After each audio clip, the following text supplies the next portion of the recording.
Nah, sekarang dengan apa umat Islam mau ke surga? Dengan tobat. Memang dikatakan Allah, tobat si Adam diterima. Tapi faktanya apa? Diusir dia dari surga, Tat. Jadi orang Islam tidak mengenal jalan menuju surga. Gak ada jalan kalian, Tat. Ustadz, kau jangan berharap dosamu, kau minta ampun, kau diterima tobatmu, terus kau masuk surga. Gak bisa, Tat. Adam tobatnya diterima, diusir dari surga. Muhammad berdosa, Tat. Ada nggak ayat di dalam Al-Quran Muhammad minta tobat kepada Allah dan tobat Muhammad diterima? Nggak ada. Sedangkan yang diterima diusir, apalagi yang tidak mau bertobat. Terima kasih, Tat. Wah, sudah ngeri nih. Melang Ustaz. Oh, udah ya? Udah. Mana waktu saya? Tunggu muncul. Sabar, Tat.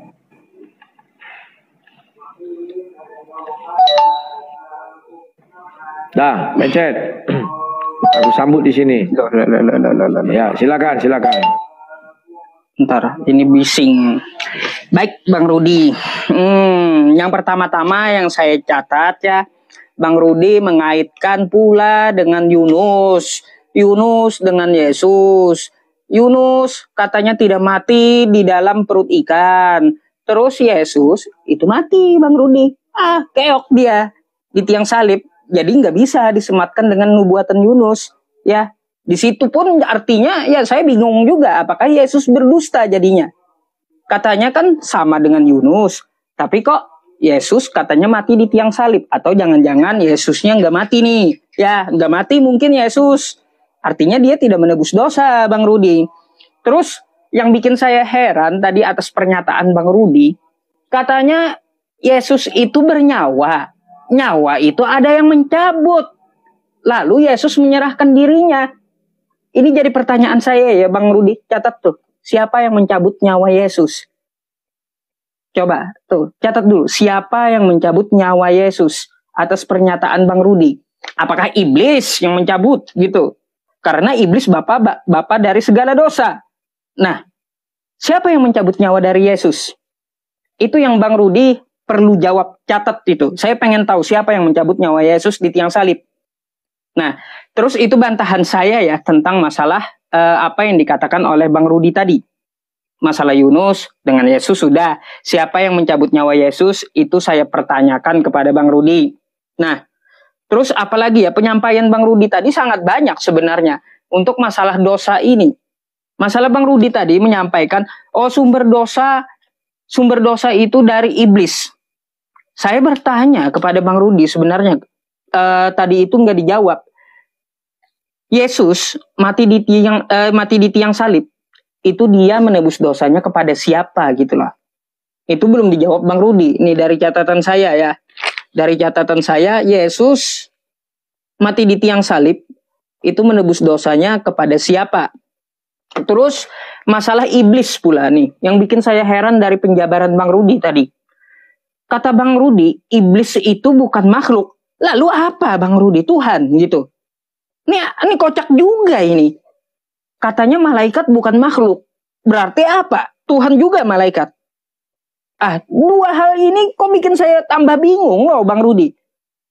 Bikin tambah bingung. Apa sebutan iblis kalau dia bukan makhluk? Itu catat juga. Terus apa sebutan malaikat roh itu karena dia bukan makhluk? Ini bikin saya bingung loh. Serius bikin saya bingung. Sesuai penjabaran Quran, mau dia roh mau apapun ya. Bang Rudi silahkan aja buka di dalam Quran surah Ar-Rahman ayat terakhir. Di situ hanya Tuhan yang ada nantinya. Semua yang dia ciptakan akan dia musnahkan, termasuk roh, alam apapun gitu ya. Nah, jadi seperti itu. Kalau di dalam konsep agama Islam, nah semua masalah dosa itu nanti akan diperhitungkan. Makanya ada yaumul hisab, yaumul mizan, yaumul mahsyar gitu. Jadi ada di dalam agama Islam itu aturan-aturan dan step by step-nya Bang Rudi. Tapi kalau saya lihat di Kristen ini nggak ada menjelaskan seperti Islam. Bagaimana step by step-nya. Lalu kalau dosa itu ditebus, dosa mencuri tetap masuk neraka, kata Bang Rudi. Itu kan penyampaian Bang Rudi juga, dosa mencuri tetap masuk neraka. Terus, kalau dosa mencuri ini tidak ditebus oleh Yesus, berarti Yesus ini juga pilih-pilih dong. Dosa yang ditebus, tidak semuanya berarti gitu ya. Nah, itu bikin saya heran juga. Coba Bang Rudi, sebelum saya melanjutkan ya, saya banyak pertanyaan atas penjabaran Bang Rudi. Iblis itu apa sih? Sebenarnya Tuhan juga kah atau makhluk? Karena yang kita kenal itu kan cuma dua. Tuhan atau makhluk. Malaikat itu apa gitu? Tuhan kah makhluk kah? Terus pernyataan Bang Rudi ini saya catat juga. Katanya Yesus itu punya nyawa. Nyawanya ada yang mencabut. Siapa yang mencabut nyawa Yesus ini? Kok berani kali dia mencabut nyawanya Tuhan? Itu yang bikin saya bingung Bang Rudi. Ini ku getok juga palanya. Makhlukku berani kali. Yang ku ciptakan mencabut nyawaku. Kan kayak gitu artinya. Nebusnya kepada siapa pula? Ini semakin gak jelas semuanya menurut saya dari penjelasan Bang Rudi.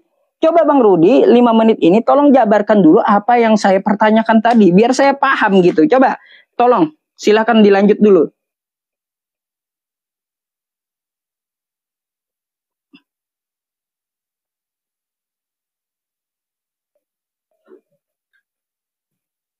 Wah, makin malam makin banyak pendukung si Ustadz ini, wah. Udah kalah lagi jawab berturut-turut ini. Hat-trick dia satu kali lagi.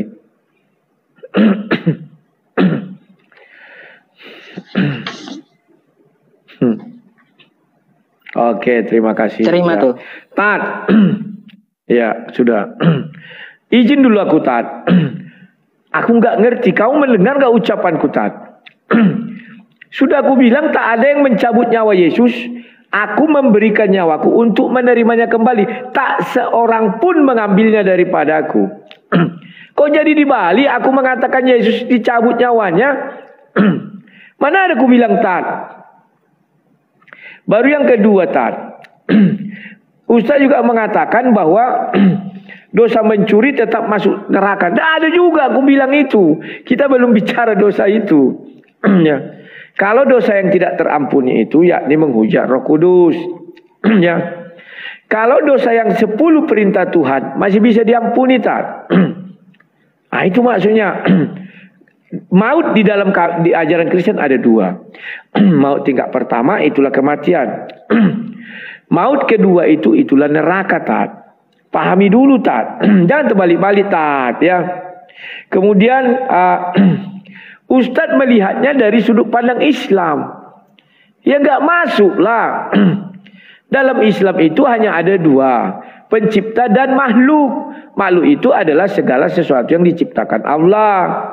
Tapi ketika ditanya firman itu makhluk atau pencipta, baru bingunglah Islam. Ya.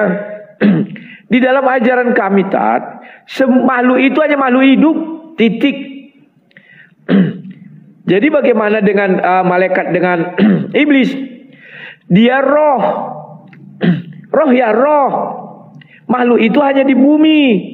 Beda Islam, beda Kristen. Jangan dibawa penalaran Islam ke Kristen. Tidak bisa, tak disilang. Ya, cobalah dipahami, Tat. Kemudian menebus dosa dari siapa? Belum kujawab. Udah kujawab tadi, Tat.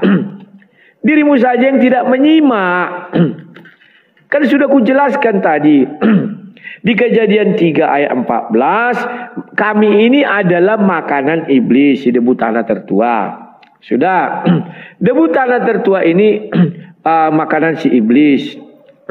Ketika kami menjadi makanan iblis, Tat, maka yang terjadi adalah apa? Kami berdosa. Awalnya kami lahir suci juga, Tat.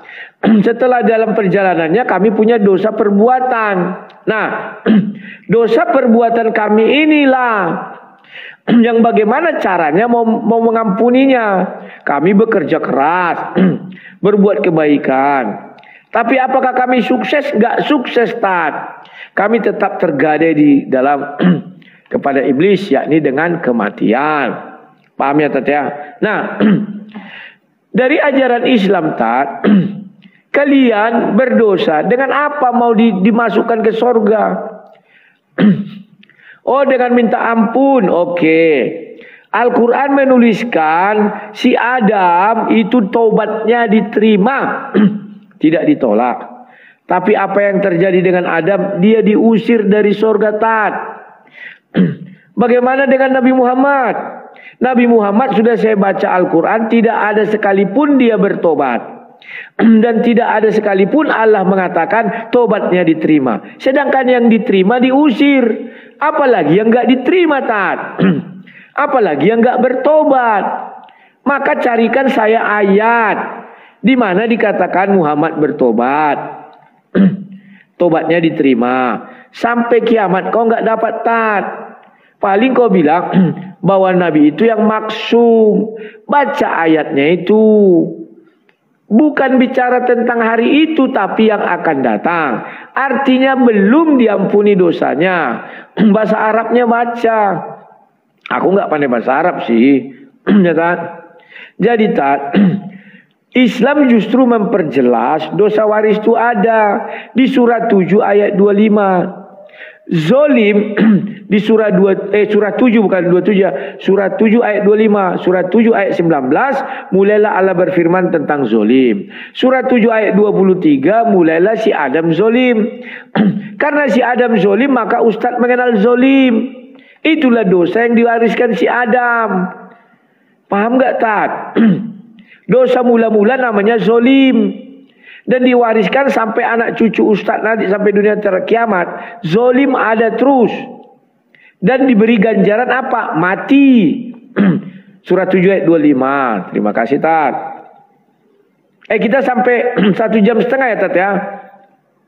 Baik, baik. Syukron jazakallah ya untuk kawan-kawan semuanya yang ngasih hadiah itu. Wah, kalah aku lagi dari Ustadz. Bah, detik-detik terakhir ditikung terus, Tat. Sekali lagi ente menjawab punyaku karena aku yang pertama ya. Nah, setelah itu baru penutup. Penutup, Tat. Aku dengan Wafi. Ustadz bicara agamanya sendiri. Aku nanti bicara agamaku. Gak usah silang-silang. Paham ya, Tat? Closingnya kita menjabarkan agama sendiri boleh, silakan. Iya, silakan, Tat. Ini yang terakhir untuk nanggapi ya. Baik, silakan. Yuk. Jadi begini ya, kawan-kawan semuanya, dari pendengaran saya, penjelasan Bang Rudi. Pertama, dosa yang tidak diampuni itu kata Bang Rudi adalah menghujat Roh Kudus. Lalu bagaimana dengan 10 hukum Taurat? Jangan ada Allah lain. Jangan ada sekutu lain di hadapanku. Apakah apabila orang menyembah pohon di Kristen itu akan diampuni gitu, meskipun dia tidak menyembah Tuhan semesta alam atau menyembah Yesus? Nah, ini yang bikin saya bingung lagi dari pernyataan Bang Rudi. Katanya cuma dosa menghujat Roh Kudus yang tidak diampuni. Lalu orang yang nyembah pohon gimana? Bukan nyembah Yesus. Apakah dia akan dimasukkan juga ke surga? Nah, terus lalu gimana dengan hukum Taurat tadi? Ya udah saya bicarakan tuh ya, masalah 10 hukum Taurat. Terus yang kedua, Bang Rudi, tadi saya berpikir ya kepada penjelasan Bang Rudi. Katanya malaikat itu roh, Bapak itu juga roh, Bang Rudi. Iblis juga roh ya. Saya nggak tahu tuh apakah roh atau apa, karena iblis itu nggak ada sebutannya. Makhluknya makhluk kata Bang Rudi, tapi iblis bukan makhluk. Terus apa dong? Tuhan kah? Karena kan yang kita kenal itu dua, makhluk dengan Tuhan, pencipta dan ciptaan gitu. Jadi kalau iblis ini tidak diciptakan berarti dia setara Tuhan, sama abadinya, kan kayak gitu. Kan gitu Bang Rudi. Tapi kalau iblis itu diciptakan, artinya dia tidak setara dengan Tuhan. Tapi faktanya di kekristenan iblis itu tidak diciptakan, hanya disebutkan malaikat jatuh. Gini Bang Rudi ya, tentang masalah jalan menuju surga. Gampang, banyak jalan menuju Roma gitu. Banyak jalan menuju Roma. Di dalam agama Islam itu Bang Rudi sangat simpel. Jalan menuju Roma itu yaitu apa? 1, bertakwa. Ya ayyuhalladzina amanu taqullaha haqqa tuqatih wa la tamutunna illa wa antum muslimun. Hai orang-orang beriman, hai orang-orang beriman, bertakwalah kamu kepada Allah dengan sebenar-benarnya takwa, dan janganlah kamu mati kecuali dalam keadaan Islam. Terus apakah Nabi Muhammad bertobat? Nah itu kan pertanyaan Bang Rudi yang kedua. Sebelum yang kedua itu, saya mau sampaikan kepada Bang Rudi, masalah Bang Rudi meminta ayat kepada saya tentang masalah penangguhan umur dari iblis. Quran surah Al-Hijr ayat 35 sampai 38 ya Bang Rudi. Nah di situ masalah penangguhan waktu, bukan masalah penangguhan dikeluarkan dari surga atau tidak. Bukan. Ya, Al-Hijr ayat 35 sampai 38. Itu masalah penangguhan dari umur iblis sampai hari kiamat nanti.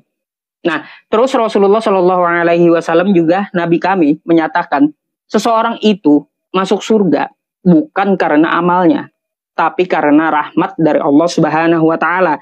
Makanya saya bilang satu, banyak jalan menuju Roma, sholat, zakat, puasa diharapkan untuk apa? Mendapat rahmat Allah. Itulah jalan menuju surga gitu.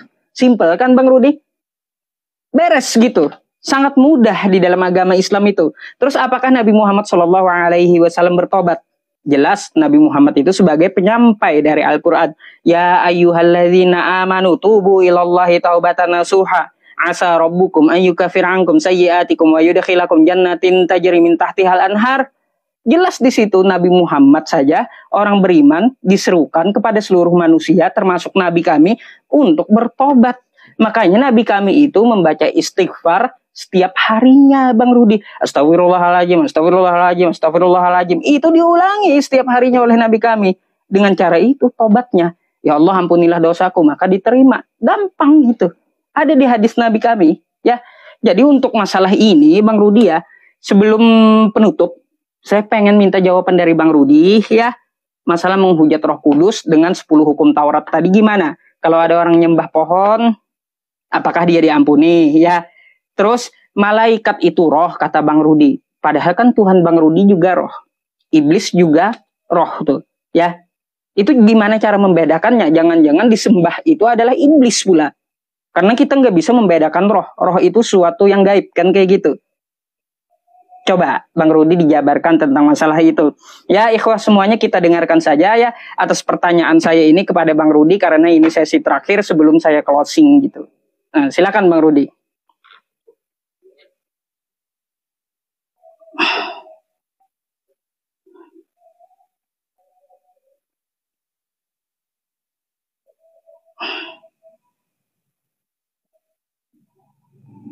Nih, syukron jazakallah. Menang lagi saya. Detik-detik terakhir ya syukron. Semoga Allah berkati ya, ganti rezekinya dengan halal lagi berkah gitu. Lanjut silakan Bang Rudi. Push pas detik terakhir. Oke. Tat, ini penutup kita ya, closing statement dulu ya. Kalau menjawab nanti kau lagi, kan aku pertama tadi Tat. Sudah. Oh gitu. Ya, sekarang closing statement dari Ustadz. Atau sekali lagi, satu lagi aku menjawab pertanyaanmu, habis itu kau jawab, baru closing statement. Gimana? Boleh. Oke. Coba saya nggak menemukan penjelasan masalahnya. Tolong sekali lagi lah. Oke. Ya. Terima kasih Tat. Tat, tadi kan sudah kujelaskan Tat.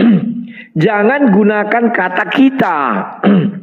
Ustadz kan bilang dari pandangan kita. Tidak Tat. Gunakan kata dari pandangan Islam.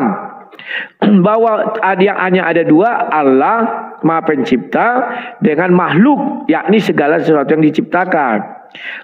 Dalam Kristen makhluk itu hanya berlaku bagi penghuni bumi.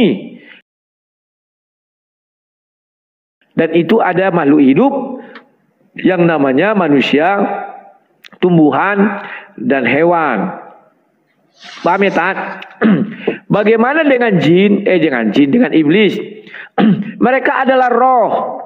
Malaikat juga roh, Allah itu adalah juga roh. Bagaimana membedakannya? Membedakannya nggak rumit. Allah itu adalah terang. Jadi kalau ada datang pengajaran tentang terang, itulah dari Allah. Kalau dari iblis, itu tidak ada terang di dalamnya. Paham ya Tat? Atau iblis itu tidak mengenal kebenaran. Kalau kebaikan dia kenal Tat, kebenaran tidak benar, tidak tahu dia. Oke? Kemudian Tat, aku bingung lihatmu. Kubacalah Al-Hijr mulai ayat 34 sampai 38 yang kau bilang tidak ada bicara umur. Tetap saja dia disuruh keluar dari sorga.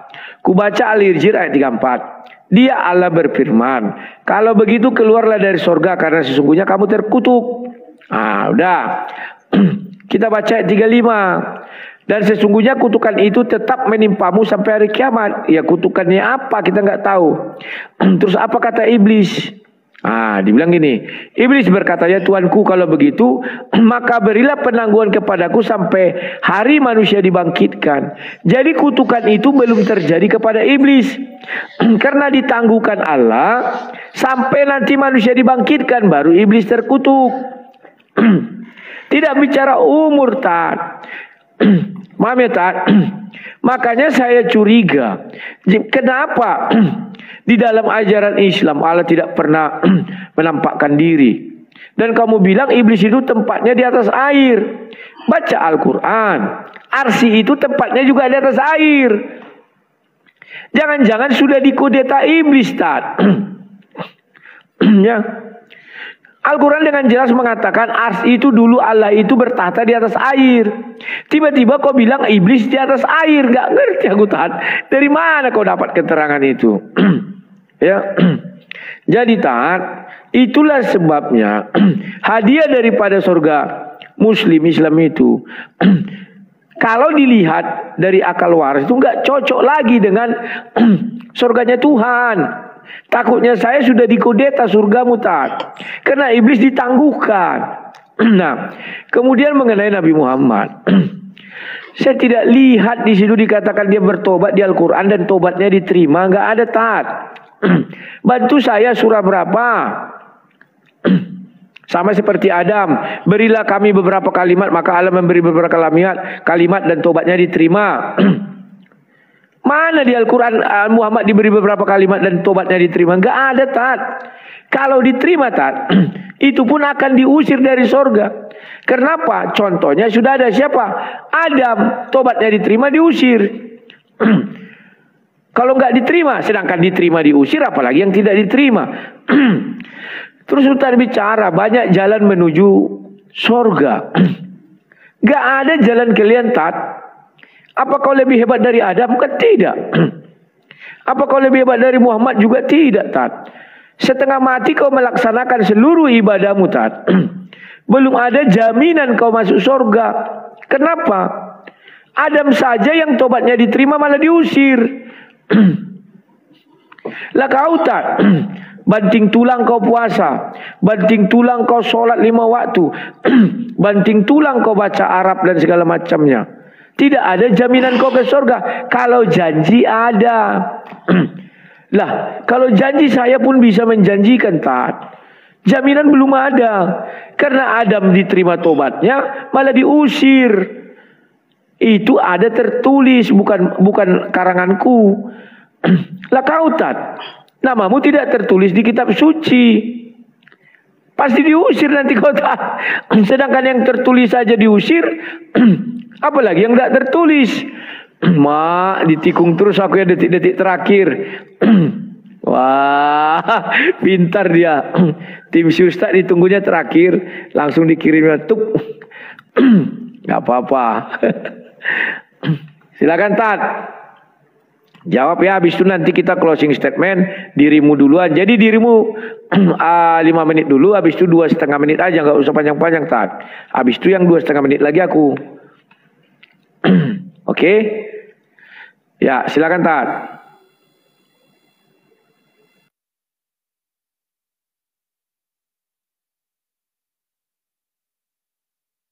Mik, buka mik, suara. Oke.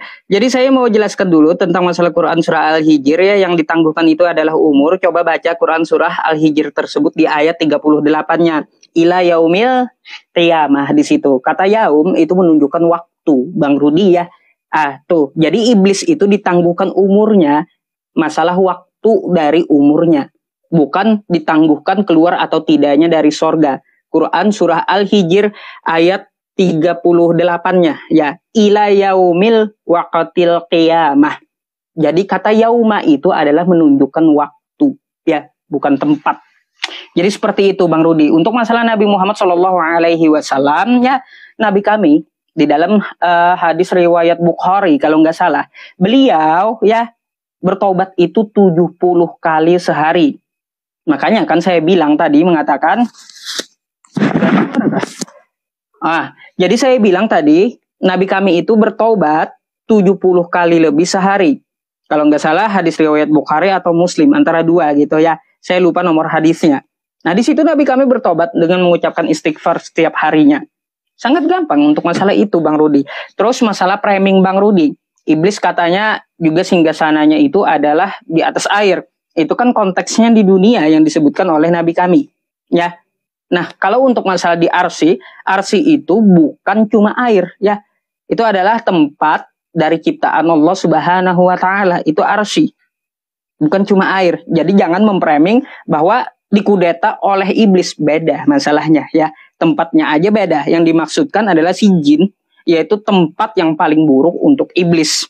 Makanya singgasananya dijelaskan oleh Nabi kami di atas lautan, bukan di atas Arsy. Ya. Nah, jadi jangan memframing masalah hal itu. Nah, untuk masalah penangguhan iblis sudah saya jawab. Nabi kami bertobat sudah saya jawab ya. Untuk masalah singgasana iblis sudah saya jawab. Sekarang saya ya pengen menanggapi dari penjelasan Bang Rudi. Kata Bang Rudi malaikat ya itu roh. Terus kata Bang Rudi iblis juga roh. Tuhan juga roh gitu. Tidak tahukah Bang Rudi bahwa malaikat itu di dalam bahwa iblis itu di dalam Bible-nya Bang Rudi juga bisa menjadi terang. Ayo Bang Rudi, gimana tuh? Jangan-jangan ini agama Bang Rudi dikudeta oleh iblis. Karena iblis pun juga bisa menjadi terang gitu.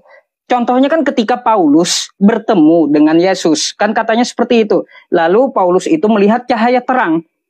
Jangan-jangan ditemui Paulus itu adalah iblis gitu. Karena iblis bisa berubah menjadi terang. Jangan-jangan dikudeta oleh iblis gitulah. Tuhannya Bang Rudi. Ayo gimana tentang masalah itu Bang Rudi? Penjelasannya seperti apa? Makanya saya minta pembedaannya seperti apa gitu. Pembedanya seperti apa? Tuhan itu bedanya seperti apa dengan iblis? Malaikat itu bedanya seperti apa dengan iblis? Bapa itu bedanya dengan malaikat apa gitu? Dengan malaikat dengan Bapa apa bedanya? Karena sama-sama roh semuanya. Iblis pun bisa jadi hitam, bisa jadi putih. Nah, makanya saya bilang ketika Paulus melihat cahaya terang, jangan-jangan iblis yang datang gitu loh, mengkudeta dan mengaku sebagai Tuhan. Makanya kan Paulus di situ berkata, engkaukah itu kamu Tuhan? Kan kayak gitu. Engkaukah itu Tuhan kalau nggak salah kosakatanya? Kan kayak gitu.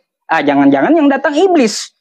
Ayo, bagaimana tuh cara membedakan rohnya? Nah, ini mungkin di closing statement aja nanti ya Bang Rudi bisa menjabarkan itu tentang masalah pembedanya seperti apa. Semua jawaban, nah sudah saya jawab ya ikhwas semuanya. Jadi saya mohon maaf kalau ada kekurangannya di dalam penjabaran saya. Tapi memang itu yang perlu kita tanggapi. Ikutilah jalan yang lurus Bang Rudi. Ikuti jalan yang lurus. Yaitu menyembah Tuhan yang satu. Bukan menyembah tiga dalam satu. Yesus saja berkata, inilah hidup yang kekal. Mereka mengenal engkau satu-satunya. Bukan satu, dua, tiga. Atau tiga dalam satu. Satu dalam tiga. Bukan kayak gitu kata Yesus. Tapi satu-satunya Allah yang benar. Yang mengutus Yesus Kristus. Yohanes 17 nomor 3 gitu. Mari kembali dengan ajaran Yesus. Saya hanya mengajak seperti itu. Bukan memaksa Anda untuk masuk Islam ya Bang Rudi ya. La ikraha fiddin. Ya, jadi seperti itu.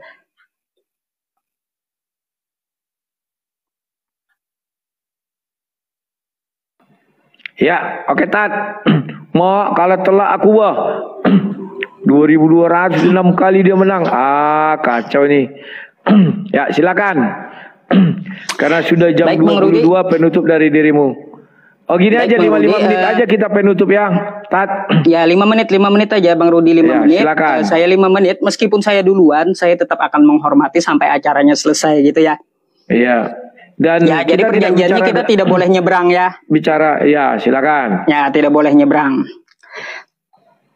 Baik, Sudah. ini yang terakhir nih sebagai closing, terima dulu Bang Rudi biar ada waktunya, saya bingung. Sudah. Jadi kawan-kawan semuanya ya ikhwah semuanya, saya sebelumnya memohon maaf kalau ada kekurangan dari penyampaian saya ataupun ketidakpuasan gitu ya dalam penyampaian saya memohon maaf. Saya hanyalah manusia biasa yang bisa salah, kebenaran dari Allah dan kesalahan murni dari saya sebagai manusia gitu ya. Dan inilah yang dapat kita diskusikan dengan Bang Rudi malam ini. Saya hanya menegaskan bahwa di dalam agama Islam itu dosa itu ditanggung sendiri-sendiri, wala taziru waziratu wizra ukhra. Jadi dosa itu ditanggung sendiri-sendiri. Terus di dalam Quran surah Al-Zalzalah dikatakan barang siapa yang berbuat dosa sebesar biji zarrah maka dia akan menerima balasan dosa tersebut. Terus barang siapa yang berbuat kebaikan sebesar biji zarrah maka dia akan menerima balasan kebaikan tersebut. Jadi dosa itu ditanggung sendiri-sendiri, kita tidak melimpahkan kepada orang lain atau tidak menyalahkan Nabi Adam gitu ya. Berbeda dengan penjelasan Bang Rudi tadi. Nah, saya pun juga hanya menekankan bahwa semua yang masuk surga itu karena rahmat Allah Subhanahu wa taala. Jalannya seperti apa? Maka dari itu, kata saya hanya satu kosakata, yaitu takwa. Ya ayyuhalladzina amanu taqullaha haqqa tuqatih wa la tamutunna illa wa antum muslimun. Hai orang-orang beriman, nah, bertakwalah kepada Allah dengan sebenar-benarnya takwa. Dan janganlah kamu mati kecuali dalam keadaan Islam. Itu penekanannya, takwa seperti apa? Menjalankan perintahnya dan menjauhi larangannya. Sholat, zakat, puasa, haji, dan yang lainnya gitu. Berbuat baik kepada sesama juga. Nah, diharapkan untuk mendapatkan rahmat Allah. Maka rahmat itulah yang mengantarkan kita ke surga. Nah, jadi seperti itu. Masuk surga itu bukan karena amalan, tapi karena rahmat dari Allah Subhanahu wa taala. Nah, untuk masalah penegasan-penegasan yang lain dari saya ya, tentang apa yang kita bicarakan malam ini, insya Allah akan menjadi manfaat untuk Anda semuanya. Saya itu hanya berusaha ya ikhwah semuanya untuk membentengi umat Islam dari pemurtatan gitu. Nah, itu yang saya bentengi. Bukan berarti saya harus memaksa Bang Rudinya memasuki agama Islam. Ya, hanya satu dari kita semuanya. Ud'u ila sabili rabbika bil hikmah wa mau'izatil hasanah wajadilhum billati hiya ahsan. Serulah ke jalan Tuhanmu dengan hikmah, dengan cara yang terbaik. Maka dari itu saya hanya menjalankan dan menyampaikan satu ayat di malam ini ya, balighu anni walau ayah, hanya satu ayat. Semoga saja teman-teman kita yang menonton yang di bawah 687 orang bisa mendapat hidayah dan menambah wawasannya. Jadi seperti itu yang saya si malam ini. Tujuannya bukan untuk astagfirullah.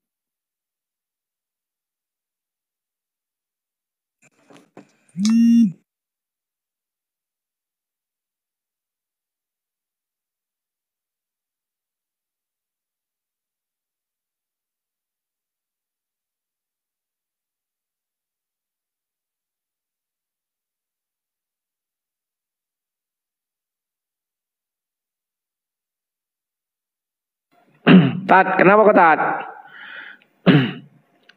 Aman kan?